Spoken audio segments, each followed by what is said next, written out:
Bonsoir, c'est le couvre-feu, je suis encore dehors.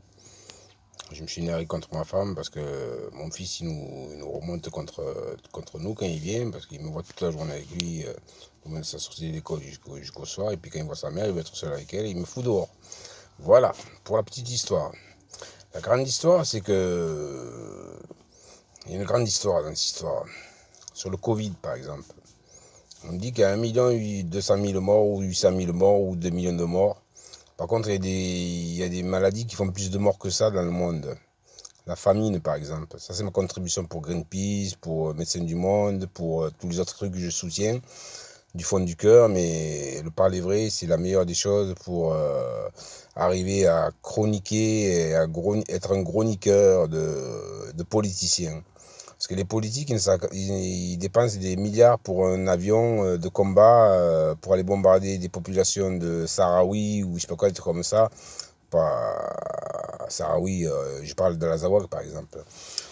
À l'Azawad, la France envoie des rafales et tout ça, ça leur tombe du ciel. Des bombes qui pèsent combien de milliards ou combien de millions d'euros une bombe, alors que la famine pourrait être jugulée par tous ces frais de bombes et de destruction que fait la France, l'URSS, la Russie en Syrie. Bon, il y a des exactions aussi des musulmans. Bon, les Azaris, j'ai vu sur Al Jazeera ils étaient persécutés par les musulmans parce que bon, ils sont victimes collatérales du conflit entre les chrétiens et les Israéliens et les Juifs contre l'islam. C'est vrai que l'islam, il y a islamophobie en France. On dit Allah Akbar, on se fait embarquer. C'est incroyable, ça. J'ai fait du délit de faciès, mon petit peu. J'ai fait beaucoup de délits de faciès, moi. J'ai ma gueule de bibliothèque. Je sors de la bibliothèque et puis je sors des rimes qui friment. Mais l'attribut de tribu, c'est le tribun qui va à la tribune du tribunal pour lever une tribu pour sa tribu. C'est l'attribut de tribu, en français. L'attribut A de T-R-I-B-U-T, de tribu, T-R-I-B-U. Le tribut T-R-I-B-U-T, la somme qu'on récolte pour sa tribu, sa famille. Et j'ai envie de lever une tribu pour ma tribu, moi aussi. Bon, je ne sais plus où j'en suis, là. La tribu de tribu, c'est comme la Libye qui n'a pas d'alibi. Hein. Kadhafi n'avait pas d'alibi pour mourir. Hein. Alors qu'il avait fait une Suisse du monde. Regarde ce que c'est devenu. C'est bombardé, c'est la guerre et tout ça. La guerre, ça rapporte beaucoup. La guerre, ça rapporte beaucoup. Je le répète encore pour ceux qui ne l'entendent pas. La guerre, ça rapporte énormément à la France, aux États-Unis, aux Américains, oui, les Américains, les États-Unis, c'est les Américains, oui. Aux Russes, aux Chinois, à tous ceux qui foutent la merde dans le monde. C'est des exactions qu'ils font. Non, pas des exactions, on appelle ça des ingérences. Ils font des ingérences dans les affaires du monde qui font qu'ils veulent tout maîtriser, mais ils ne maîtrisent rien en fait, parce qu'ils se battent entre blocs et après ils créent des guerres froides, ils créent des conflits sanglants dans le monde. Il n'y a rien qu'à voir entre l'Iran et l'Arabie Saoudite, l'Israël qui veut rentrer là-dedans contre l'Iran en envoyant un avion furtif au-dessus de la signature radar d'un vol commercial pour aller bombarder les centrales nucléaires iraniennes. Ça, j'en ai déjà discuté assez. Qu'est-ce qu'il y a d'autre? C'est tous azimuts, là. Je pars tous azimuts, là. J'incendie tout le monde. L'ami d'enfance de Poutine qui a des milliards, des pans entiers de l'économie russe à Panama. Rappelez-vous des Panama Papers. On a parlé de Messi. Messi, c'était le pauvre pharaon qui trinquait. Les pharaons, il y en a encore, comme j'avais dit dans mes vidéos précédentes. Et je ne vais pas revenir là-dessus parce que ce serait du rabâchage et donc du matraquage aussi. Mais Messi, il a été condamné par la justice espagnole à verser je ne sais pas combien de milliards d'euros au fisc.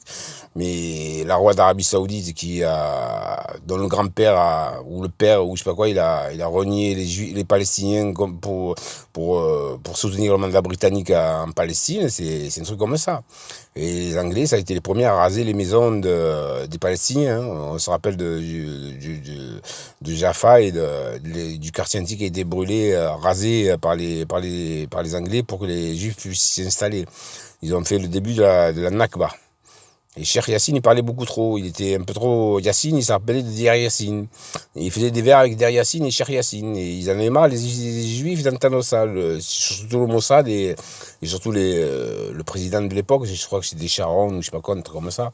La Charogne qui se retourne dans sa tombe, celui-là. Et Rabin, il s'est retourné dans sa tombe après que les accords de paix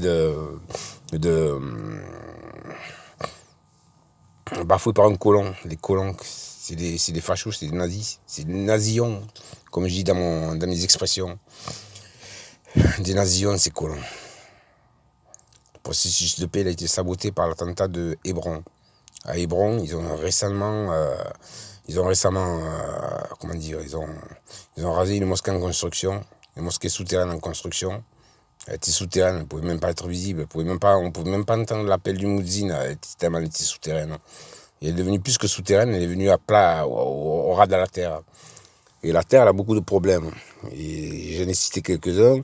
On peut citer les Rohingyas aussi, on peut citer les Ouïghours, les Chinois, Utlubi l'ilma wala fissin, oui, Utlubi l'ilma wala fissin, qui disait le prophète, cherchez le savoir-faire en Chine.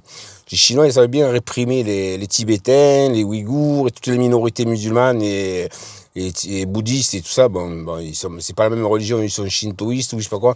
Non, c'est Shinto, non, ils sont confucianistes ou ils sont... En fait, ils n'ont pas de Dieu, les Chinois. Mais, bordel, c'est une puissance la Chine.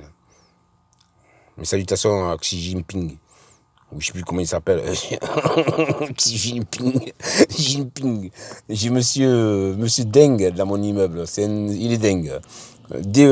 Monsieur Deng, il est dingue. Monsieur Deng, il chante à la fenêtre, c'est les joies de vivre dans une ZUP, pas une ZUP, c'est un petit quartier, c'est un tout petit quartier là où je vis, mais ça ressemble à une ZUP,